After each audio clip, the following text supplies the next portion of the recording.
Zoti Cakrani, pas gati 3 muaj shpritje, Partia Socialiste publikoi raportin e saj për çështjen e Belinda Ballukut.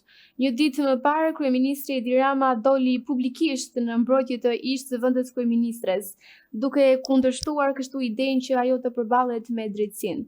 E prisnit ju këtë qëndrim nga Rama? Çështja Balluku në fakt është u kthyer në një telenovelë me përmbajtje juridike dhe me skenar padyshim që ishte vetë kryeministri i Shqipërisë Zoti Rama dhe aktor të gjithë grupi parlamentar dhe deputetët e majorancës. Kështu që tashmë kjo telenovelë erdhi fundi, sepse afatet procedurale janë ato të cilat nuk e lejojnë më. Data 16 është afati fundit 3 mujor, që parashikon edhe ligji dhe kushtetuta për të marrë një vendim lidhur me dhënien e autorizimit për deputet të Kuvendit të Shqipërisë. Ishte e pritshme që Zoti Rama nuk do ta lëshonte zonjën Balluku, pra nuk do jepte autorizimin për që ajo të përballej me një masë sigurie ashtu siç kërkonte prokuroria e posaçme. Kjo u duk që në momentin e parë, që në momentin kur prokuroria, kur ai shfaqi mosbesim ose nervozizëm po deshet ju, kur ankimoi vendimin, kur ankimoi në gjykatën kushtetuese vendimin e gjykatës së shkallës së parë, atë të pezullimit nga detyra, dhe aty ai nisi edhe linçimin ndaj publik, ndaj prokurorëve, ndaj gjyqtarëve, dhe më pastaj ju e dini që me kërkesën që prokuroria e posaçme ju drejtua Kuvendit të Shqipërisë, filloi dhe situata u agravua më shumë dhe kryeministri e rriti dozën e sulmeve ndaj prokurorisë posaçme dhe gjykatave në përgjithësi ose gjykatës posaçme në përgjithësi, dhe kështu që u kuptua se majoranca nuk do ta lëshonte zonjën Balluku dhe s'kishte më asnjë dyshim që mbledhja e djeshme ishte thjesht një show, por të gjithë ne,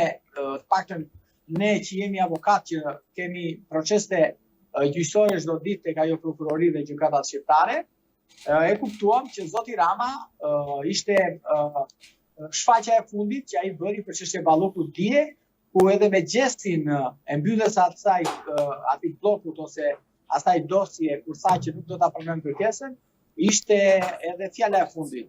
Që nuk ishte më asnjë dyshim për ne që e njohim qoftë Zoti Rama, qoftë procedurën, por edhe në tërësi kushtetutën dhe ligjet, që ai nuk do ta pranonte, sepse nuk ka asnjë kuptim që ti të zvarrisësh në limitet e përfundimit të afatit 3 mujor, një çështje kur e cila nuk kërkon asnjë një kërkesë, e cila mund të ishte zgjidhur brenda 2 ditësh.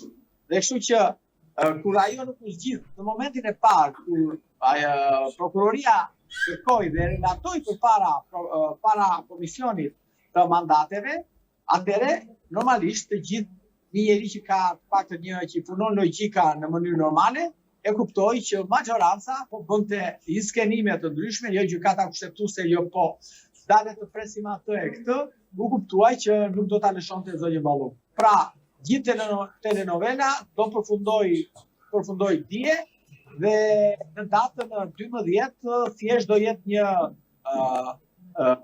parlamenti do të thënë një arenë, mund të themi jo vetëm diskutimesh, por dhe një arenë përveshjes, sepse aty do dëgjohen dhe do relatohen të dy përpara parlamentit Kuvendit të Shqipërisë të dy raportet, njëri majorancës që nuk e pranon dhe tjetri opozitës, që është gati dhe këmbgul në dorëzimin e zonjës Balluku, drejtësisë prokurorisë dhe drejtësisë të përgjithshme. Zoti Cakrani, pse mendoni se Partia Socialiste po i ofron një mbrojtje kaq të fortë politike Belinda Ballukut? A është kjo një çështje solidariteti politik? Dgjoj, duhet të kuptojmë diçka. Edhe për teleshikuesit dhe publikun. Mandatet e deputetit nuk janë shpikur për majorancën. Mandatet janë shpikur për të mbrojtur deputetët e opozitës. Kushdo opozitë qoftë ajo. Dhe kjo është shpikur për ta mbrojtur deputetin e opozitës nga sulmet e magjorantës, por as pak nga përshtypjet politike që mund të vinin nga magjoranta, por as pak për deputetët e magjorantës, sepse magjoranta nuk ka nevojë për mbrojtje. Magjoranta është magjorantës dhe padyshim ajo e ka të gjithë mundësitë që të mbrohet. Opozita është ajo e cila është vulnerabile dhe deputetët e opozitës kërkojnë gjithmonë mbrojtje. Dhe e thash këtë për të kuptuar si dhe qytetarët që na ndjekin që çështja e zonjës Balluku nuk është më një çështje me karakter ligjor. Ajo i kaloi karakterin vijën e kuqe deri ku është përcaktuar ku përcakton kushtetuta dhe kodi procedurës penale. Sepse do mjaftonte, nëse do kishin vullnetin, deputetët e majorancës, vetëm një veprim procedural i thjesht, nëse zonja Balluku ndiqet politikisht ose jo. Dhe kjo do mjaftë, dhe kjo është vetëm arsyeja ku deputetët nuk e votojnë heqjen e mandatit ose dorëzimin e kolegut të tyre përpara drejtësisë. Vetëm kur ka një arsye që është ndjeka politike. Në çdo rast tjetër nuk ka më asnjë justifikim ligjor që ti mundet t'i mohosh një pushtetit të pavarur siç është gjyqëtori apo prokuroria e posaçme, t'i mohosh një deputet që ai mos të ndiqet penalisht dhe ndaj tij mos të merret masë shtrënguese, siç janë ato qoftë arresti me burg, arresti shtëpi apo sepacat e tjera. Dhe në kuptim të kësaj mendoj që majoranca e ka mbrojtur zonjën Balluku për arsye sepse ajo është superministre. Ajo nuk është ministre zakonshme. Do ta kuptojmë. Kur them superministre, e kam fjalën për buxhetin që ajo menaxhon, për buxhetet që ajo ka menaxhuar, sepse është nga ministret më të gjata në atë postë aty. Dhe ka patur, është përfolur që në kryet e herës për aferat e saj, për licencat e saj, për gëdhënien që ajo ka bërë shumë, po mund themi edhe shumë personazheve të botës së krimit, të cilët i ka shpërblyer me licenca për investitor strategjik. I ka shpërblyer me licenca të ndryshme dhe padyshim për tendera rrugësh, për tendera gjitha llojeve. Dhe të gjitha këto janë nën varësi dhe të gjitha këto janë bërë nga Ministria e Infrastrukturës. Dhe e thash këtë gjë sepse zonja Balluku është person i kyç dhe shumë i fuqishëm brenda majorancës, me të cilën ka vepruar në bashkëpunim. Dhe bashkëpunëtori kryesor i zonjës Balluku është kryeministri. Dhe padyshim, nëse zonja Balluku mbrohet, nuk mbrohet zonja Balluku në si vetvete, por mbrohet kryeministri i vendit.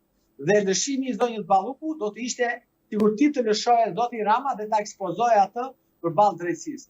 Zonja Balluku dhe zoti Rama janë të dy të pandarë në veprimet e tyre, në urdhrat e tyre, në urdhëresat e tyre, në firmat e tyre podeshët dhe në çdo lloj veprimi që është bërë, për sa i përket koncesioneve, PPP-ve apo tenderave publik, siç është ajo e tunelit të Llogaras. Në deklaratat e tij, Rama la të kuptohet se hetimet ndaj Ballukut dhe Veliajt kanë qenë problematike. A ishte kjo një kritik ndaj mënyrës së hetimit apo ishte një mesazh presioni ndaj institucioneve? Jo, shiko, larg modestisë kam qenë ata avokat, nga të paktit avokat që kanë folur për sa i përket mënyrës së ndjekjes penale nga organi i procedurës. Larg modestisë, kam qenë atë parët që kanë 5 vite që kanë folur dhe vazhdoj të flas për mënyrën e ndjekjes penale, për mënyrën represive persekutuese që bën organi i procedurës prokuroria e posaçme. Dhe po zoti Rama, kur ne kemi fol për këtë drejtësi që është syri inkuizitore, zoti Rama heshte. Sepse i vite shumë mirë zotit Rama që u penalizua zoti Berisha. I vjerti shumë mirë zotit Rama që u penalizuan të gjithë ata që zoti Rama i lëshoi, zoti Ametaj. I erdhi shumë mirë madje kur u rrëmbye në mes të rrugës kryesore të Tiranës presidenti i Republikës dhe u tëroi zvarr nga forcat bandite të policisë të pa identifikuara. Dhe erdhi mirë që zoti Meta qëndron në paraburgim aty, qëndroi 8 muaj deri në 10 muaj paraburgim pa akuzë dhe sot është akoma çështja në hetim dhe ka shkuar akoma në seancë paraprake dhe nuk dihet pse është paraburgim. Dhe i erdhi mirë për të gjithë këta personazhe zotit Rama në kohë që u prek në lëkurën e tij, sepse lëkura e zonjës Balloku është lëkura e zotit Rama, atëherë ai filloi të kuptojë dhe të flasë në publik që nuk është ajo drejtësia për të cilën ne bëm, ajo drejtësia që ne votuam dhe ajo drejtësia që ne prisnim. Sepse i erdhi tek edhe shtëpisë vet, i erdhi te dhoma, tek zyra e tij. Dhe prandaj që zoti Rama nuk është i besueshëm fare, për të gjitha ato që ai thot. Ai sot flet për hallin e tij, jo për hallin e qytetarëve shqiptar. Sepse është zoti Rama ai që alimentoi të gjitha ato urrëtie, po e marrim, për që nga viti 2013-14 në vijim, për qytetarë shqiptar, të cilët arrestoheshin, baheshin në paraburgim për energjinë elektrike, për ndërtimet pa leje, apo për vepra penale të cilët më parë nuk ishin nuk arrestoheshin qytetarë. Dhe zoti Rama alimentoi të frymën e arrestit me burg. Dhe kështu që sot ai bën thjesht ronin e tij, se ronin është ron, sepse askush nuk e beson për ato që thot. Sepse e thëna me të bërën, çfarë i pengonte zoti Rama të fliste më parë? Kur mira qytetarë shqiptarë sot ka mbushur buxhet shqiptare. E dini që sot janë 5.000 qytetarë shqiptarë në buxhet dhe në këta 70% e këtyre janë akoma pa një akuzë. Dhe pse ndodh kjo? Për mënyrën represive të ndjekjes penale dhe masat që merr gjykata dhe pranon çdo lloj kërkese prokurorisë arrest me burg. Nuk e dinë zoti Rama këtë gjendje që është sot drejtësia shqiptare? E dinë shumë mirë. E dinë sepse ne kemi folë. Su ka qënë, nuk ka folë më parë, flet tani sepse i vajti të dera. Dhe nuk jam dakord absolutisht jo. Tani nuk jemi ne dakord që kemi folë atëherë dhe nuk na u dëgjua fjala dhe nuk prononcohemi dhe nuk solidarizohemi me Ramën tani, i cili flet për hallin e vet. Kjo është e gjithë e nderuar. Prandaj nuk është i besueshëm kryeministri kur thotë se drejtësia është kthyer në inkvizicion. Jo. Ishte inkvizitore drejtësia, nuk është kthyer. Kështu ka qenë drejtësia. Sepse masat e arrestit me burg këtu u kthyen si dënim penal. Masat e arrestit me burg u kthyen në dënim penal.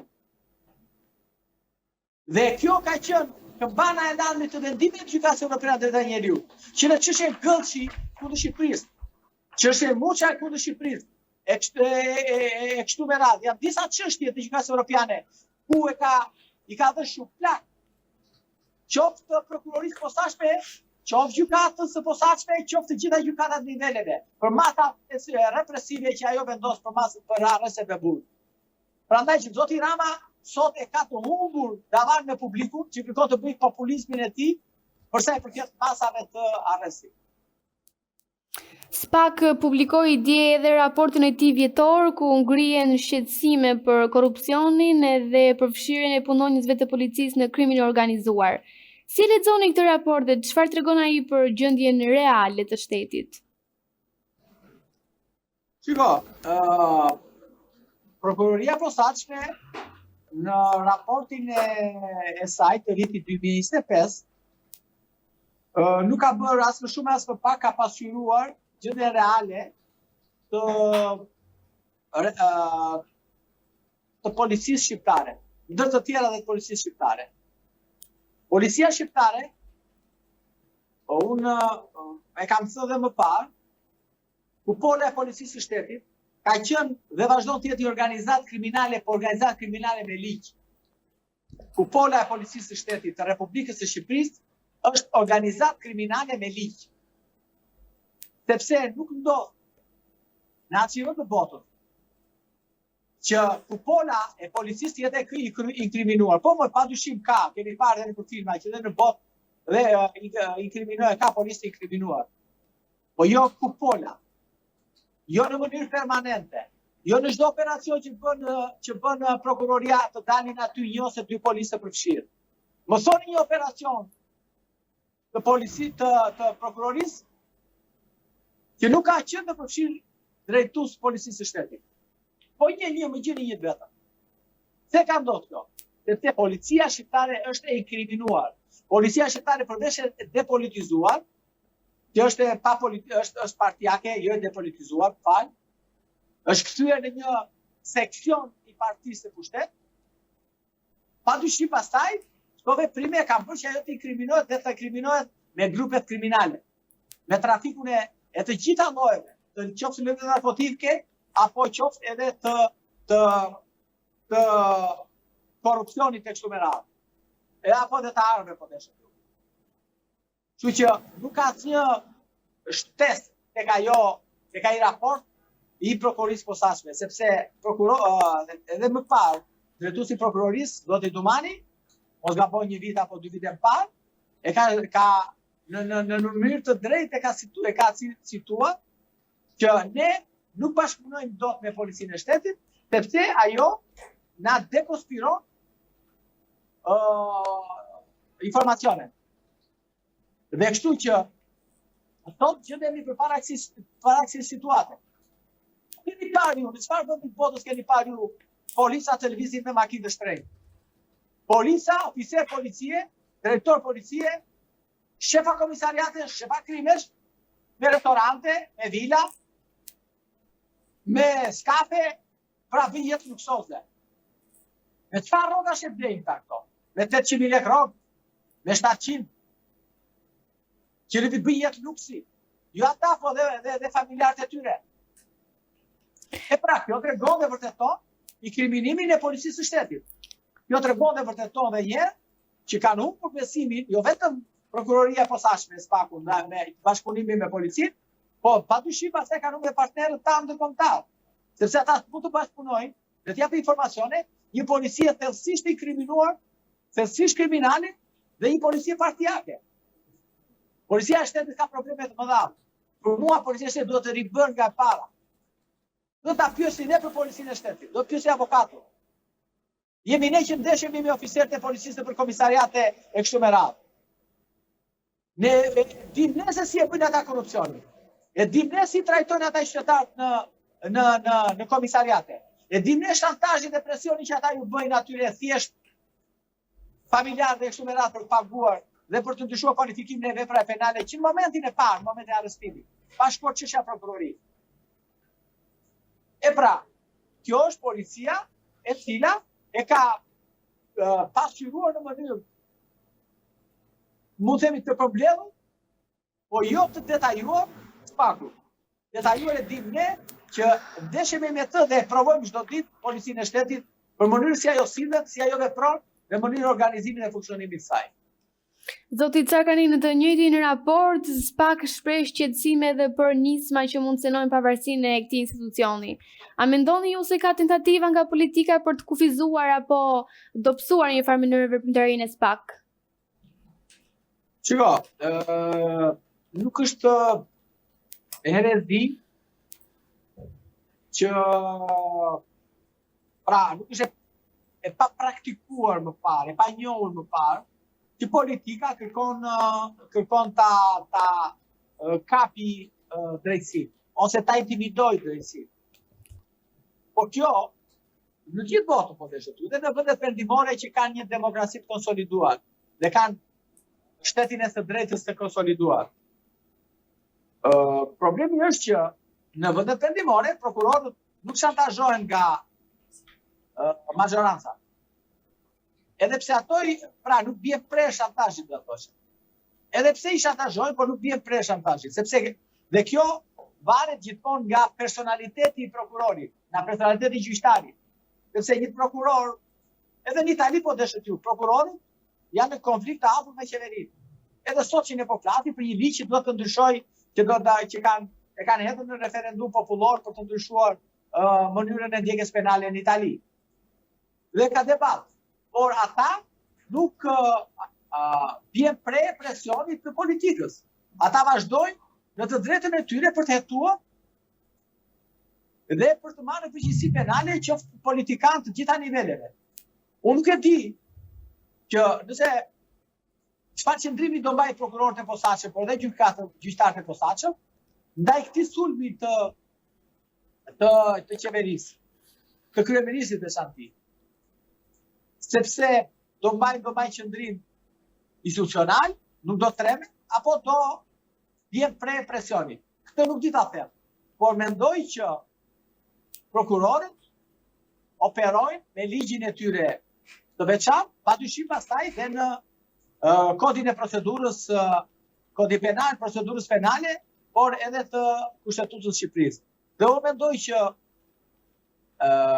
nuk ka asnjë mundësi, nëse ti je njeri i ligjit, nëse ti respekton ligjin, nëse ti je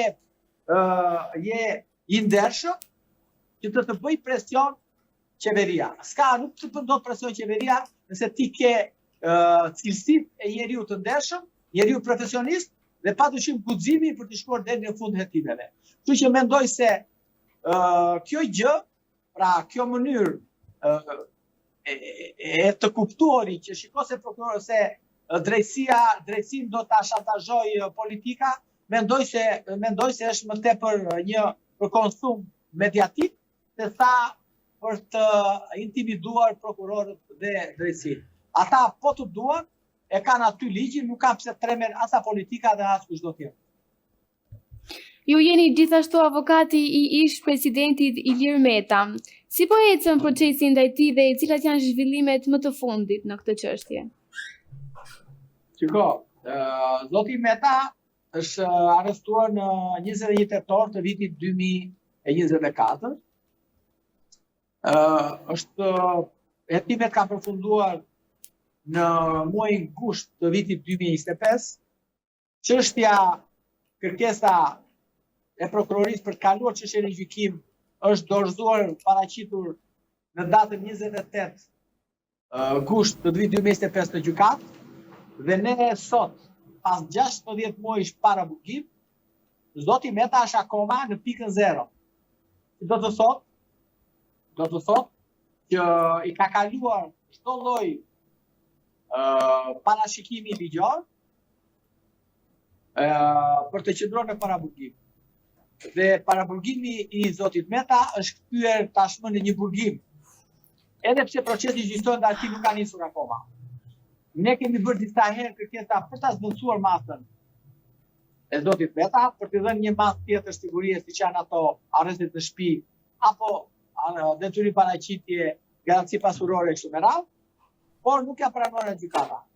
Zoti Meta sot është nuk ka asnjë dilem nga ana jo, që të themi me plot gojë që zoti Meta sot po mbahet peng si një burgosur politik dhe akuzat ndaj tij, ato akuzat fantazma për korrupsion apo pastrim për turpëves penale, nuk janë arritur akoma nga prokuroria të provohen.